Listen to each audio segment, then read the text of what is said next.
Hey there, horror fans! Welcome to episode 87 of Funny Book Splatter, a horror comics podcast brought to you by HorrorTalk.com. I am your host, James Ferguson. Well, it's been a while, huh? I know it's kind of weird for a horror-themed podcast to go on hiatus in October, but here's what happened, guys.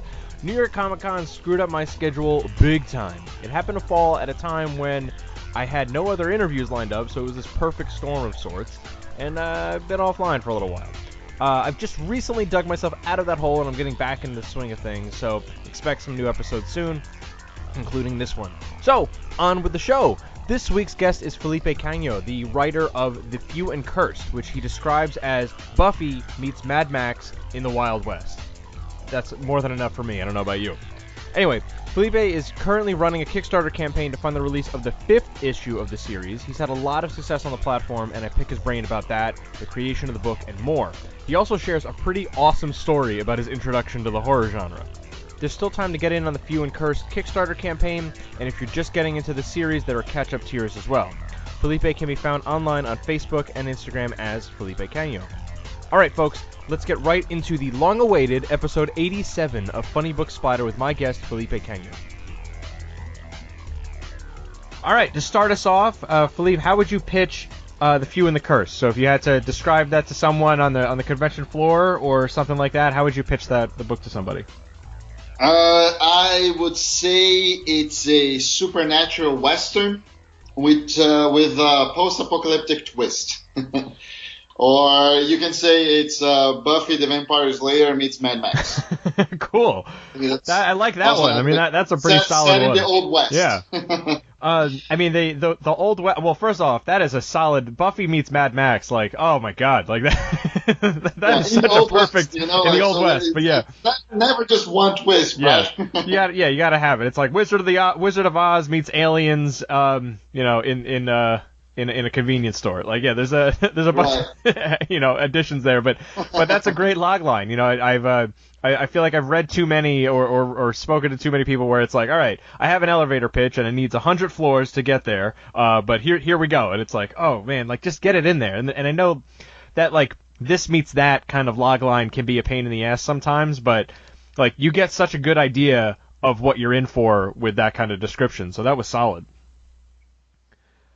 Oh yeah, you gotta get it. You gotta get out there as quickly as possible. Even at a convention floor, like people are just walking by so quickly that you wanna draw their attention as fast as possible. So I always gave it a lot of thought to the log line. That's why I had it at the tip of the tongue when you asked. That's perfect. and your main character, Red, is It kind of fits that Buffy mold a little bit, although she's more of a gunslinger than a slayer.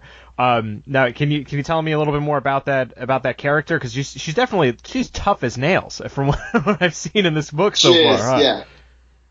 I do like idea that she is a badass, but she's still a human person. I like that. I like that she's sensitive, she's sensitive when she sees kids starving or when she has to put her horse down because it's sick. So those are two moments that I had in the series, I think on issues 2 and 3 or something, that I wanted to put that in there because we have so many moments where it's easy to show how much of a badass she is, but she's still sensitive. She's still prone to actually let herself feel things. And I think that's humans, like we're complex. And I wanted to sort of let that reflect in the character. With that said, I do love to keep some mystery around her, like one of the biggest questions I get about Red is, what drives her? What's her motivation? Where does she come from? Why is she a curse chaser? And I was like, me as a creator, as a writer, I know all those answers, but I'm still weighing whether it would be a good thing to give them to the audience, to readers. Now, get that in terms of flashbacks, or do like a special back issue, like Old Man Logan,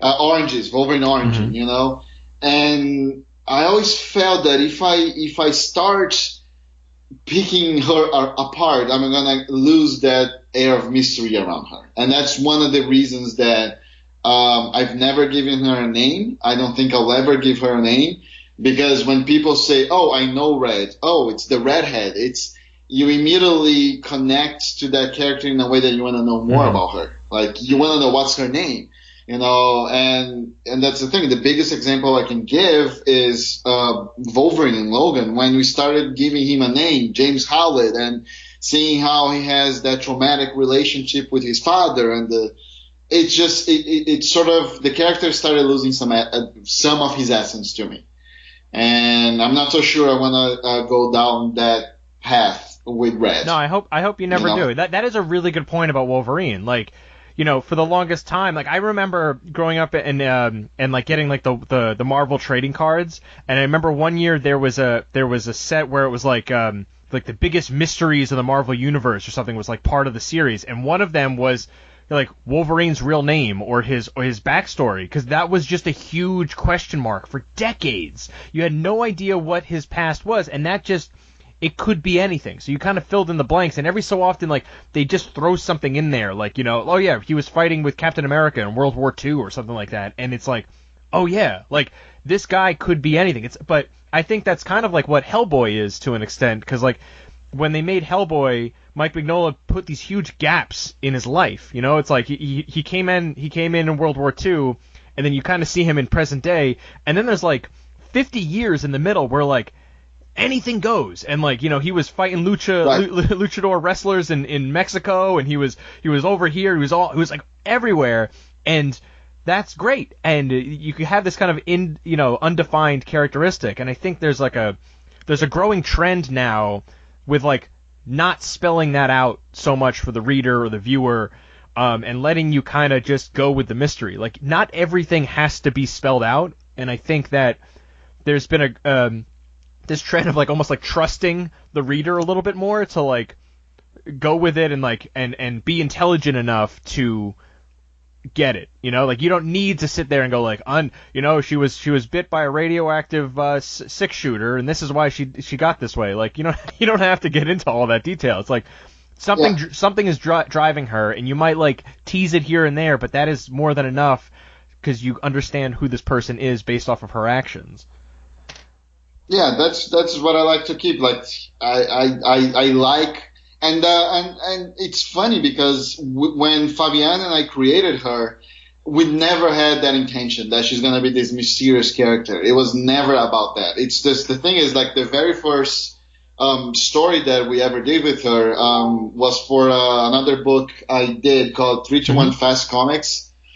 And it was an anthology of short stories. The rules were that every single story in the book needed to have 3 pages, be 3 pages long, feature 2 characters only, and have 1 twist ending.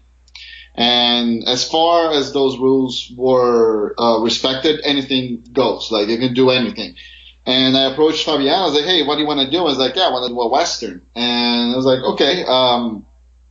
I went to film school, so I knew the rules of the genre pretty well, and I felt that I wanted to do something different and break a couple of them. So we came up with this lady gunslinger, and I didn't want her to be. I didn't want people making comparisons with Sharon Stone's character in The Quick and the Dead. Yeah, I don't know if you know that film. That movie's great. By Sam Raimi. And I was like, you know what? Sharon Stone was blonde. Let's make her redhead. And on that first story that Fabio and I did, she had a name, but because she doesn't really interact with anyone in those short 3 pages, people never knew anything about her. And when they came to say something good about the book, they're like, "Oh, I loved this story with the redhead." And because I think because she didn't have a name and people felt that they didn't know enough about her, they wanted to know more. And that's when I was like, "Oh, maybe we have something here. Let's keep this mystery around her because it just makes her more fascinating, and that's how it happened. Yeah, that's great. Like, I like that you have that kind of origin story for her in terms of her creation, at least. That kind of Right. show, like, it kind of evolved by partly based off of necessity, but partly based off of fan reaction to it. That kind of spun that out. Yep.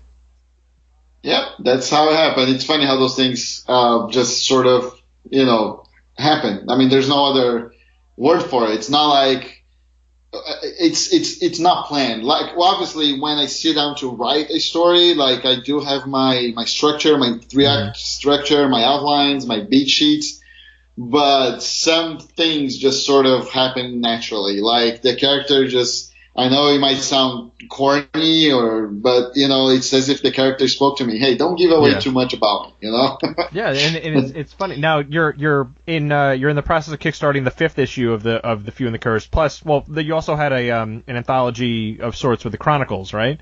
So you. Yes, there's a bunch exactly. of stories in this world already, and now this where do we kind of find Red as we enter into the 5th issue? Because I mean, she's been through quite a lot in the 4 issues so far. Yeah. So I always like the first 6 issues is just the one story. So each issue immediately picks up from the previous one. So on issue number 5. We're going to finally deliver the confrontation that we've been teasing pretty much since the end of issue number 1, which is finally the Crows versus Red. And it's something we've been teasing. I didn't want to rush into it. I wanted to really build these villains as much as Red in the reader's mind. Like I wanted them to know how dangerous these creatures are. These as big as a man, larger than man, crows with those claws that slash people, And I felt that if we just rushed into pitting her against one of those things too quickly, it would sort of diminish the confrontation. So I'm really hoping that with issue number 5, people are going to be like, yes, finally we're getting this big confrontation happening, And one of the things that we did on issues 1 through 4 is we pretty much were telling the story in 2 different timelines.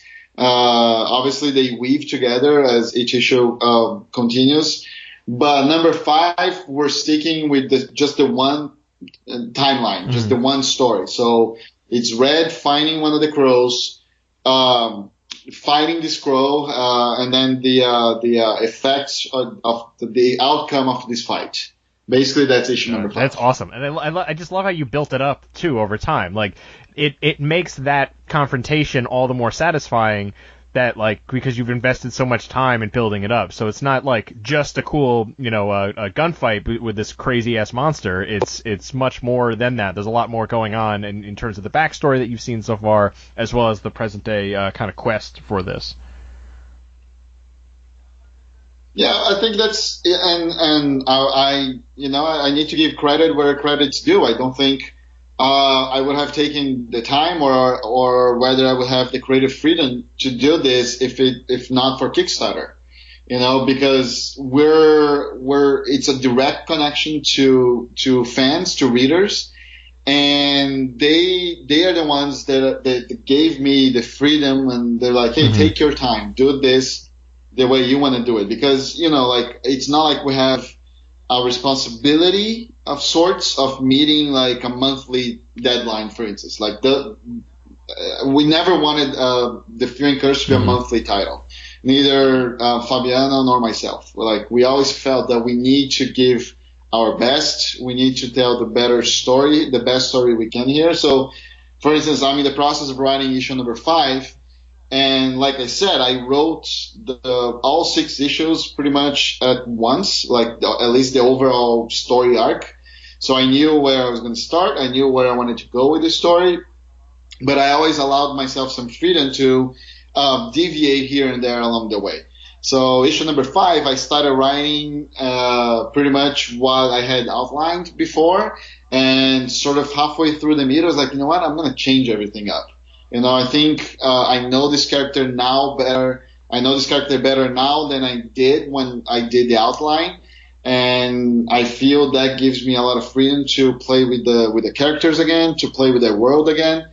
And like I said, the credit must go to the backers because they're always coming back. Our Kickstarters have been very successful in growing a readership. Like every Kickstarter we do, we end up getting more and more backers. And that's the most honest and awesome feedback I could ever ask you're for, definitely doing something right. I mean, right now I'm looking at the page and you have 953 backers. I mean, that's a pretty impressive number for even for just for a comic book Kickstarter, but let alone any Kickstarter. I feel like you're closing in on 1,000 people that are backing the book in some way.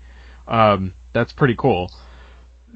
Yeah, that's the idea. We're looking to hit 1,200, and we have a little less than a week to do so. If we hit 1,200 backers, which is going to be the most backers I've ever had in any Kickstarter I did, then every backer pledging for a physical reward, so every backer getting anything sent in the mail is going to get like a 9-card set that forms a big poster featuring the unique abilities that the crows have. And I've seen the artwork for it, and it's just gorgeous. That's great. Like, and I mean, you're clearly doing something right with this Kickstarter. I mean, how you've done a few of them, not only for the Few and the Cursed, but 321 Comics, and then you had another one, Too Good to Be True. So I've backed a number of these, so that's why I've followed your thing. I don't know how I got turned on to Few and the Cursed, but it was like it's certainly worth it. I'm glad I've been following the journey for a bit. But thank you so much. Appreciate what it. I guess have you've clearly learned and adapted and found more and more success on Kickstarter. Is there something that like has stood out to you over all these experiences? Like if you could tell, if you could go back in time and tell yourself something that like as you were launching your first Kickstarter campaign after you have so many under your belt now, like what is there one piece of advice you'd give yourself? Keep at it. That's it's like a lot of people approach me and say, man, how did you get so many backers? What are you doing? I feel like they're searching for the magic answer, and there isn't one. Like the first Kickstarter I ever done, I got to 100% on the very last week. I had the Kickstarter almost didn't fund, and I had like 200 and some backers. That was my very first one, and it just grows from there. So when we did the Few and Cursed #1, we did $16,000 out of I think 500 backers. So I would just tell people, and I would tell myself to keep at it.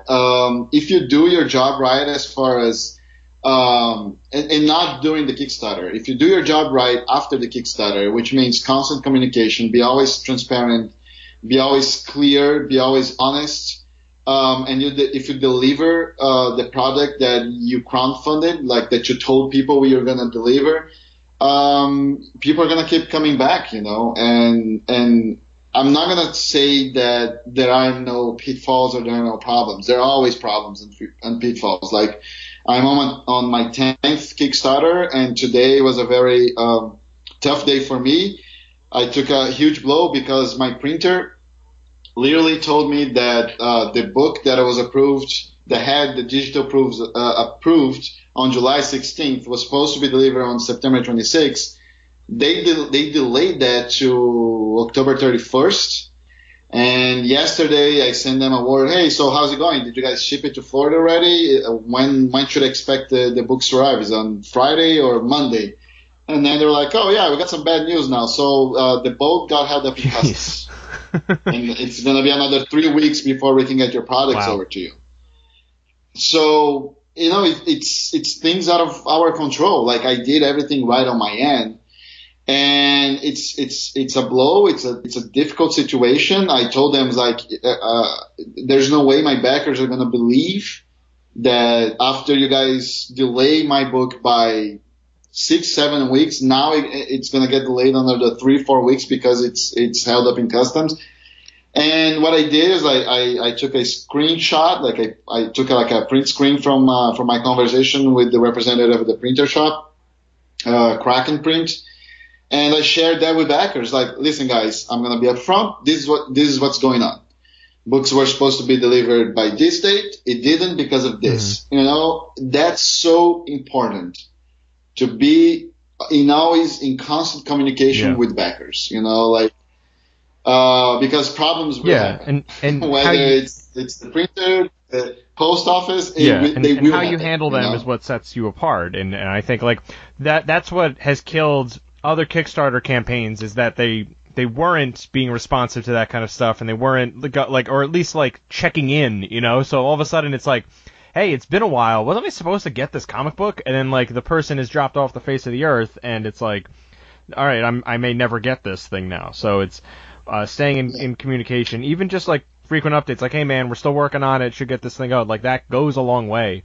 Oh yeah, absolutely. Like, so that's something that I've always done, even prior to Kickstarter. In Brazil, I used like a similar platform, and that's the thing. Like, it's a learning curve. Every Kickstarter you do, you're gonna make mistakes. I've done mistakes as far as shipping my products. I've shipped them, like the very first time I tried to ship stuff, I didn't get like the proper thick cardboard photo mailers. I just did regular envelopes. There was a lot of complaining because the books were arriving ruined, and then I went after a solution, you know. So it's a learning curve. Creators should not be that hard on themselves as far as they admit where they did a mistake and what they can do better, you know. And hopefully you're gonna share that with backers, and you're gonna be like, hey, okay guys, look, I screwed up, I'm sorry, here's what I'm gonna do to make it right. And then you do, and keep at it, you know. Like, that's the thing. Each Kickstarter is not only a new experience, but a new chance to continue connecting directly with an audience or a readership, or just people that are just gonna be there for you, you know. I mean, like I said, you're clearly doing something right with with the way you have everything set up. So based on your success on the platform. Yeah, thank you. I appreciate it. Thanks. Let's go back to the crows, at least in the Few and the Cursed. I mean, it's kind of a I don't know. I don't want to say peculiar kind of monster to go after, but I mean, like, we've seen all kinds of different monsters when it comes to, you know, the horror genre in general. But like the Crow, outside of, you know, the film series or the comic book series from James O'Barr, like, I don't know, like what drew you to that kind of creature to make something so monstrous from the bird? Good question. I don't know. It's an honest answer. Like, I know where I started from. Like, I needed to pit Red against some kind of monster, and I knew I didn't want to go for your run-of-the-mill monster. So I didn't want to do vampires, and I didn't want to do zombies. I didn't want to do aliens. I mean, they were never aliens, but you know what I mean. And I don't remember what struck me as far as, crows. I'm going to go with crows. But when I started coming up with the perfect antagonist or the perfect villain, I knew that I wanted to stay clear from all those things that I said. So I don't remember how I found Crow, but I know that once I did, I knew exactly, you know what? I don't remember seeing gigantic crow monsters anywhere before, you know, like, I mean, I'm not saying it hasn't been done before, but I've never seen them in like a mainstream movie or a mainstream comic, you know, like, at least it doesn't ring a bell. Correct me if I'm wrong, but I don't remember seeing gigantic crows with huge claws. Yeah, I haven't. I'm not. If it has happened, I haven't seen it either. So. Yeah. So it just when I landed on it, it felt like the right characters, you know, the right kind of monster.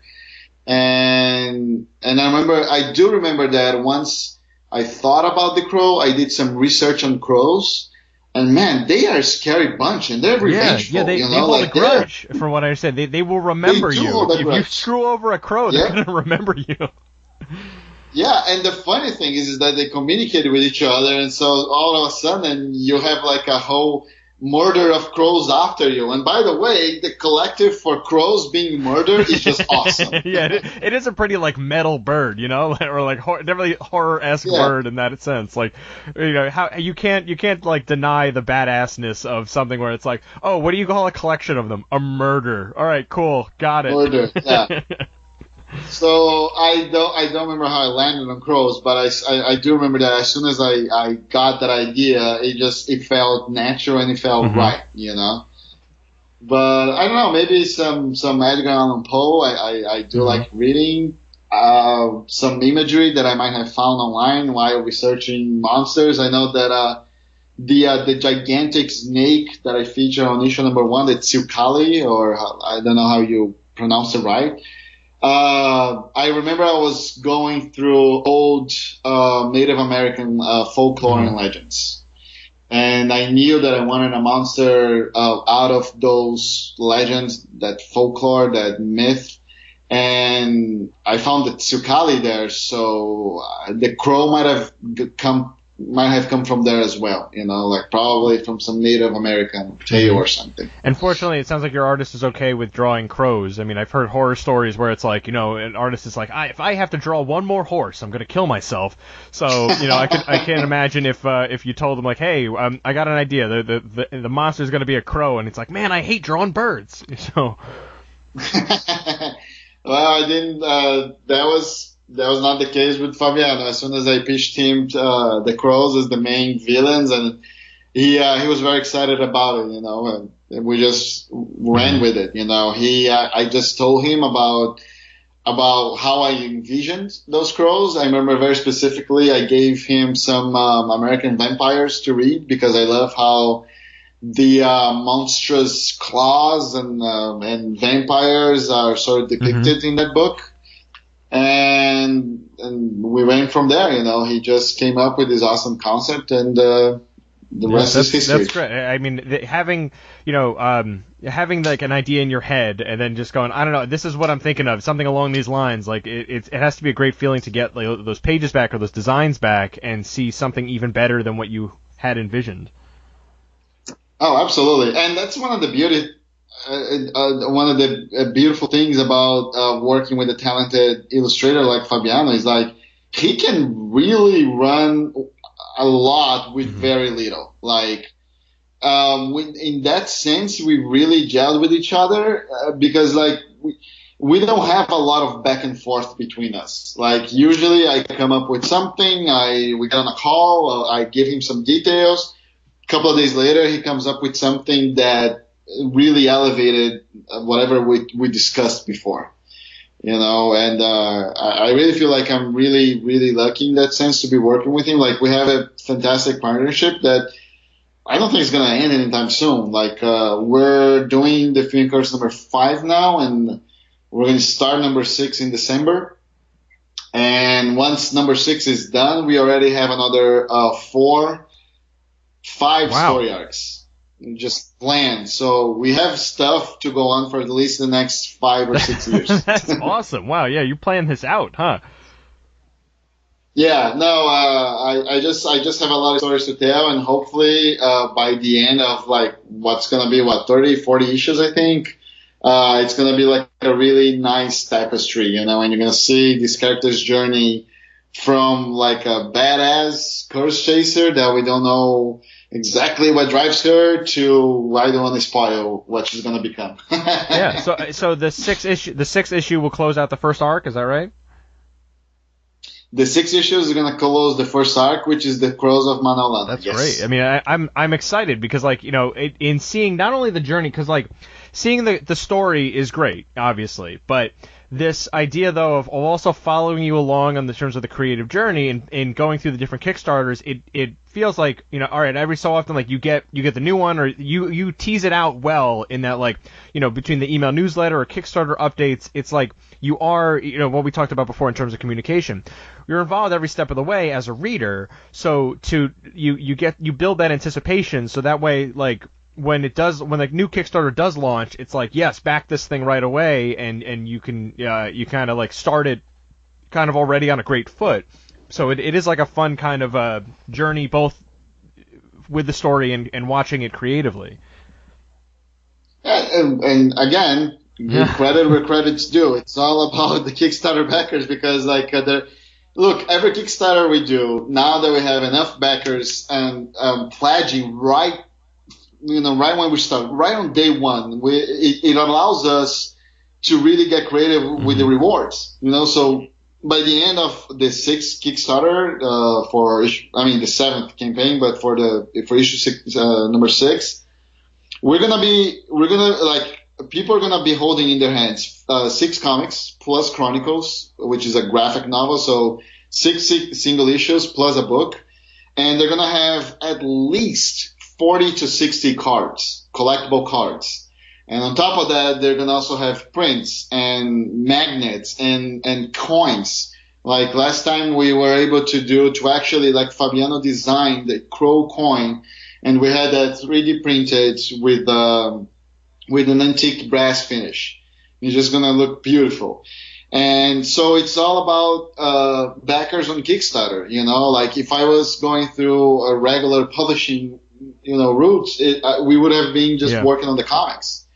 And now we have a board game coming out. It's going to come out next year, and that's one of the reasons why we did Chronicles in the first place. And that's, the world is just naturally growing, organically. It's not like I have this master plan to create a universe. It hasn't been like that. I'm literally just helping this world evolve pretty much on its own. Yeah, that's it's great to see. I mean, a board game has to be pretty kind of nuts. Did you have any envisioning when you started Few and the Curse that, like, yeah, this is a board game in the making? No, never had that idea, and it's funny because one of the things that people approach me about, it's oh man, this is gotta be a TV show. This has to be a film. And it's funny because, like, I do have a background in filmmaking. Like, I went to film school, I went to grad school, got a master's in film production, and all the other comics I've ever done, I always saw it as a film or a TV or board game or something. But the Redhead and the Few and Curse, I sort of just wanted to tell a cool story, and things started. That's the thing. They started happening. Like the board game, how it happened was that a backer put me and Mike in touch because he was supporting both our Kickstarters that were running at the same time, and we had no idea about each other, and Mike, we got in touch with each other, design. It's going to be a game by Mike Nate, by Rock Manor Games, but I'm handling all the artwork. So it stays pretty much in sync with the stories we're telling on the comic. And the art doesn't deviate a lot as far as style from what we've done in the comic. And it's just been one hell of an experience because we're pretty much keeping the same quality. So you have, like, pretty big name illustrators that work for Marvel, DC, and they're doing illustrations for a board game, and they've never done that before. It's like people see them as comic book artists, and no, they're artists, period. Anything you throw at them, they're gonna do a good job. Yeah, that's. So it's been really fun. And what I loved about Mike and his game design, it's not like he had a design on his mind. It's not like he had a game in his mind that he just, like, use the Few and Curse as a skin. You know what I'm saying? It's clear. He actually read the books. We talked to each other about this world, this character, and what the Few and Curse is all about. And he literally translated that into a board game. It was fantastic. It was so cool to see that taking place, that sort of creative endeavor taking place, because I know nothing about board games. I play Risk and Clue. That's what I play. After I got in business with Mike, then I was like, oh my God, there's a whole world out there of awesome board games that I literally did not know anything about. And so it was pretty cool to see that he got the whole curse chasing down, the lack of water. He got the whole traveling and how difficult it must be to travel without water.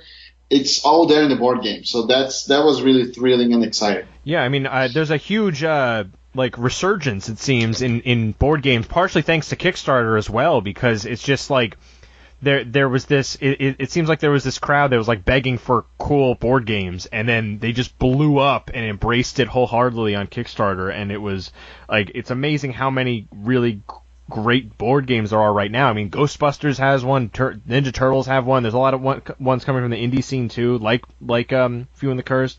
So it's just like it's a pretty exciting field for that. I just need more people that I can invite over to have a board game night. It seems to try out these kind of things. Absolutely. I literally had no idea, and these board games, they're so awesome and so well produced. It was amazing to actually go through the Kickstarter category of games and see that the most successful projects there are not video games or computer games. It's actually the board games, the tabletop games, and not only that, but I might be wrong, but it looks like from an outsider's perspective, it looks like that the most profitable category in Kickstarter is the games. You know, it's unbelievable. I mean, but it's also something that I think, like, look, a comic book could cost, like $5, but then a board game probably costs like $80 to fund, so that way they're able to make a lot more money pretty quickly, but it's still the amount that they're able to raise is pretty impressive. Oh yeah, absolutely, and you see board games going on to raise millions of dollars. So even at $80 a pop, it's still pretty impressive.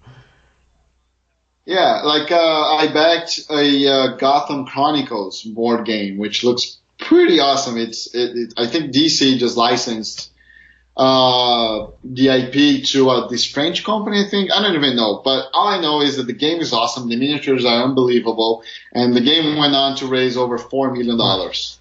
So outside of the board game, I mean, you do have a film background. I know you said you just wanted to tell this story and get it out there, but I mean, if you had the opportunity to adapt The Few and the Cursed into another medium, whether it was a movie or a TV series or a web series or something like that, is that something that you would be interested in? I can't comment. Oh, how mysterious. I feel like everyone would be like, yes, of course, I'd love to see that. But I mean, it sounds like you've doubled down on the comic book side of it. So it's not like you're just writing this to get adapted and turned into a film or something. But you have, especially if you're planning out for like 30 or 40 issues of the book. Right. So I think it would be hypocritical of me to say I wouldn't want it or I wouldn't be on board, or no. I think that every comic book creator out there doing like a creator-owned book would love to see it on the big screen or the small screen. Doesn't matter.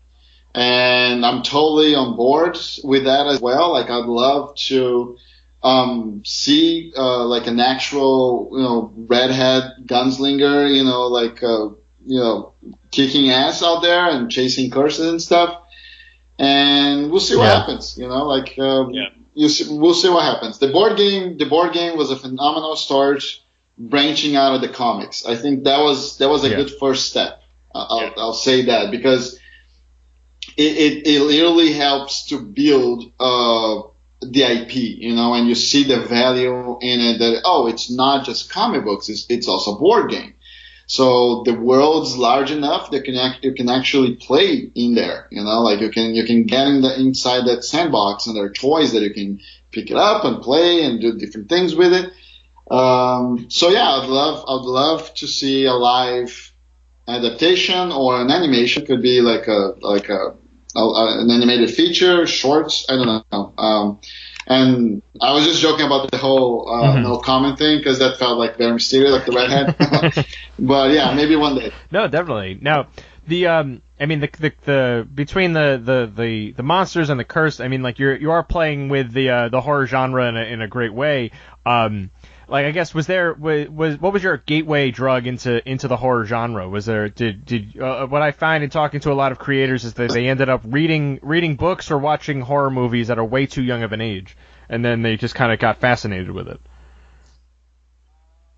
Let me just tell you a quick story that's gonna really it's gonna be really surprising. It's gonna frame a little bit the way I got into horror, I guess.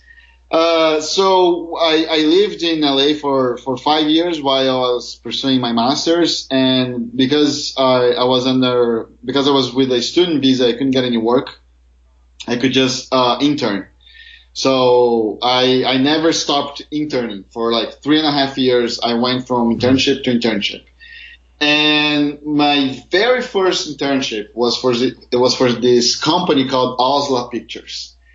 And Osla, when I went for my interview, I looked them up. I tried to find as much info as possible. I did my homework, and there was nothing.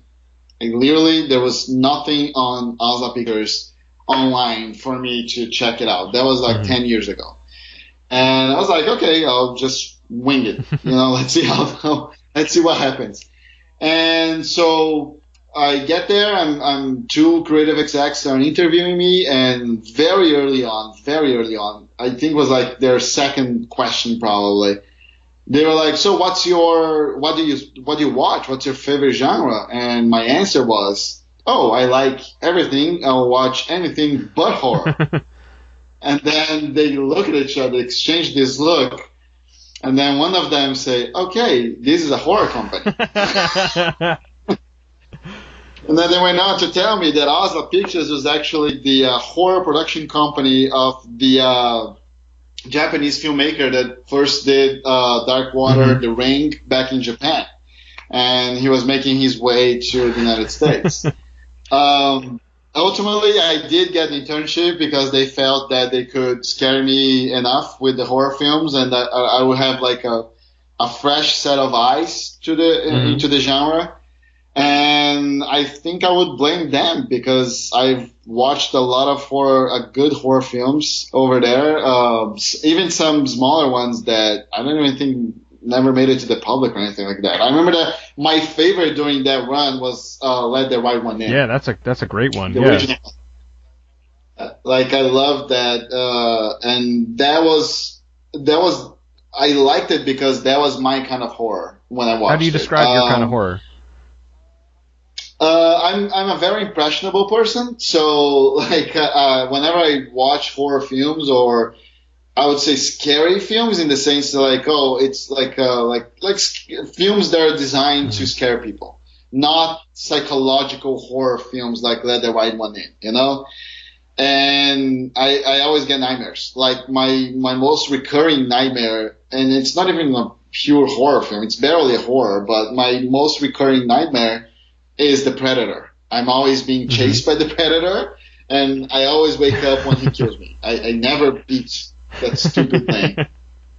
You never get to the chopper? That was it? I said you never get to the chopper? Right? Isn't that the thing with it? Never get to the chopper. I always end up killed. Yep. Yeah, I mean, that's something I could understand, because like I always like dabbled with horror growing up, but I didn't get a real appreciation for the genre until I started reading a lot of horror comics and writing about horror comics and reviewing horror comics for Horror Talk. So it was something where like I had to kind of build into it, and I'm like, oh, these are all the different ways you could tell a story. And some of them are in that, like, I'm with you in that like kind of psychological setting a little bit. Like, when you can get under my skin, that's going to be way more resonating more than just like, oh, here's a scary guy jumping out at me with a machete.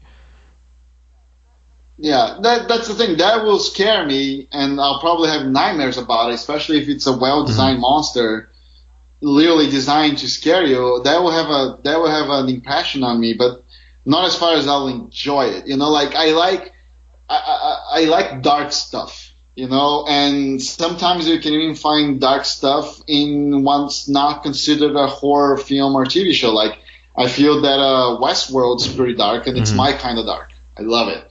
Walking Dead, I don't see it as a horror, a pure horror TV show. I see it as a dramatic thriller with a lot of dark stuff in it, you know. Yeah. So that's the kind of horror material that turns me on, like dark. I like dark. I don't like ghost stories for the sake of being ghost stories, you know, like, oh, let's just scare people. No, it's like, make me think, you know, make me question my choices. What would I do in that same situation? How would I proceed? You know, like that sort of thing intrigues me, and I love scaring people. You love scaring other people? That I do. Yeah, like it's something like my wife loves scaring people. She scares me all the time, which I'm not too happy about, but. And I think that's one of the way I write horror and the way I write dark is I think that what would have an effect on me. Like I always put me first when I'm writing my stuff. Like one, what would I think it's cool? One, what would I think it would scare me? It's like I'm always my first audience, and the same thing goes for Kickstarters. Like whenever I'm planning a Kickstarter, I always think of myself first. Like what would I like to get for a stretch goal? You know, like what would I enjoy as a backer of my own project? You know, and that's sort of how I navigate the world. I think you gotta write for yourself. You gotta do things for yourself in that sense. Just put yourself in your audience's place, you know? Yeah, that's a really smart way to look at it, because, well, one, you want to make a book that you're going to enjoy too. Like, you don't want to just make it and go like, I don't know, what do kids like today? Robots? All right, here's a story about a robot, I guess. Like, you know. Yeah, that never works, you know? Like, you just write the book that you'd like to see it on the shelves. That would attract you, you know? And the same goes for, like, that's how I always pick my artists whenever I'm doing different books, you know, like I would buy literally any book that Fabiano would do because I'm just a hardcore fan of his artwork, you know, and I think that's one healthy way to approach writing, to approach kickstarting or any other professional creative endeavor. Yeah, well said.